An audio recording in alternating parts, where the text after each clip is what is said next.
Lwasa, congratulations.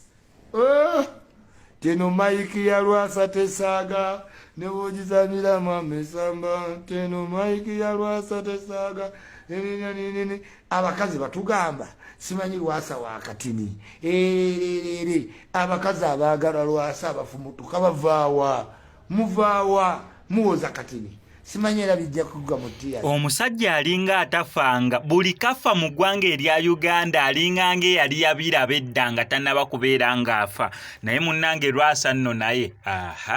ddala kituufu Lwasa mayinja nnanga bakulukulu kati bagenda bamusumbuwa asazeewo kukendezaako ku myaka katini emyaka tetulina tusobola gipimira mu kaneno ka video naye mwana wattu nera woolaba mukko ka size neera osobola okutereberezaako ku myaka oba bwe buno obutono naye munnange nga kakulu nnyo myaka omanyi bagamba owai kati eyengenderayo ki naye sooka owulira ono ate we yagambye mbw ate omuwala alabanga koko Lwasa tagenda ewa koko nanti abantu babadde nga beebuuza koko kituufu alina emyaka emeka kanka kutereko ono nga yeebuuza yagamba omuntu gwalaba mu kavidiyo ako alinganga koko kwegamba alabanga atalaba alabanga koko alabanga atali koko kavidiyo keekano naye nga sinabeeranga kakuterako kankusaba mbye subscribinga no ku SMX Media tujja kubeera ngo misinga updates na nzikiriza nkutegeeze ku Sheise Bugwawo az'okubeera nga akutaasa ennaku n'embeera embi mw'oli mu kubeera ng'oyita naddala ggwe ali ebweru nga visa egaanye onoonyeza omulimu gugaanye empapula zikutawaanya ssente zikuyita myagaana gyangalo otawanyizibwa ensonga z'omukwano. Sheise Bugwawo az'okubeera nga akutaasa ennaku eyo ng'akulombera edduwa